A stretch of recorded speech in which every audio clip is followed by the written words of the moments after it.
FullTiltPoker.net presents Learn from the Pros. Welcome back to Learn from the Pros. I know the topic of the day is bluffing, but this is the honest-to-God truth. This is the best roundtable that we have put together today. In addition to the Professor Howard Lederer, we welcome your younger sister, Annie Duke, winner of the Tournament of Champions. Let's see, poker author, budding movie star. Anything else that I'm leaving out? Mom, mother of four four. beautiful children, the most important thing. Oh, that's good. Are you bluffing? Not about my kids. That's no. good. That's good. Way to play it straight on that one. Phil Gordon, also a poker author of the Little Green Book, a champion poker player as well. Good to see you again, my friend. How are you? Thank you very much. Pleasure to be here. David Williams, you probably best recognize him as a runner-up to Greg Raymer at the 2004 World Series of Poker, but we're going to get you that bracelet very soon, okay? So. It's on order, I hear.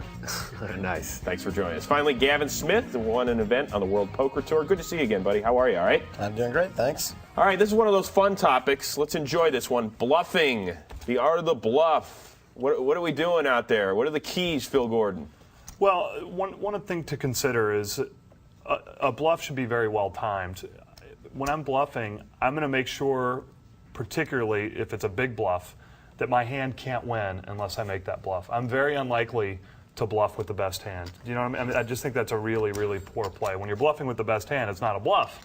Right. So make sure that your hand has to have a bluff in order to win when you're going to think about making the big one. Do we overuse it sometimes, David, as amateurs? I used to.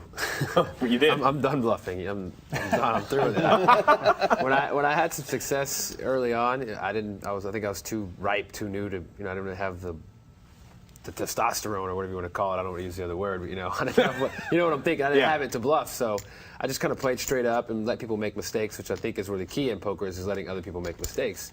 As I kind of got my feet wet and thought I kind of knew what I was doing, I started to try and get a little more creative and take over tournaments. This guy won't call.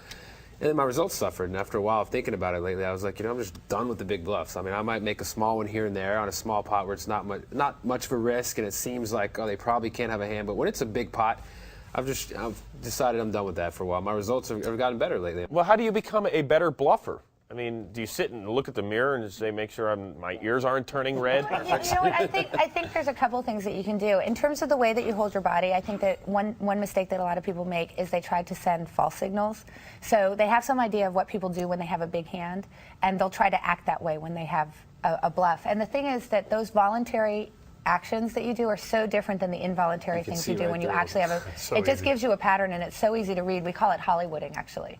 And so you should really try to do nothing. One key thing to consider here is that if you're going to bluff, make sure that your last action was strong and your last opponent's action was weak. Right. That's a really critical thing to understand. If your opponent's last action was strong, your bluff is going to work a far smaller percentage of the time than if their last action was weak. But bluffs don't always have to work. I mean, we have someone at our table, who hasn't chimed in yet, Gavin, who really does like to bluff a lot. But I see him making a lot of small bluffs. Almost, not trying to make them fail, but he kind of doesn't care that he gets caught a few times. Is that true? Yeah, I don't care really too much. But why? But they're in small situations. Well, because it's setting it up for future situations. They're going to know you're possibly bluffing now, but then the next time, getting back to the trapping thing, you're going to have a hand, and then they're going to think you're bluffing because they saw you turn over. So you can use the failed bluff as a weapon. Mm-hmm. But I don't understand something. You're known as an aggressive player. Is that fair? Sometimes a loose player. Maniac would be more appropriate. Maniac's good. Yeah. I'm taking anything from the floor here. Yeah. How can you get away with bluffing if everybody?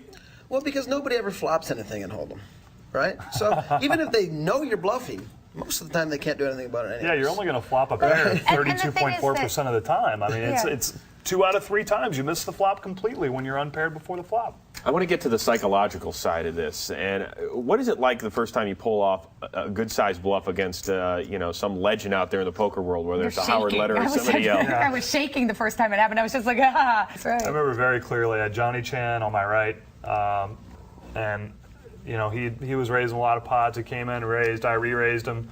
I think I had like Jack 9 offsuit or something like that. But that's not a good hand?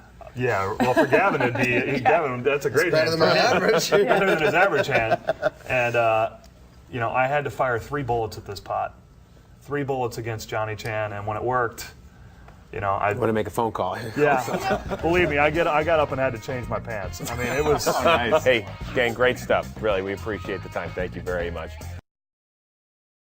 To learn, chat, and play with the pros, go where they live. FullTiltPoker.com.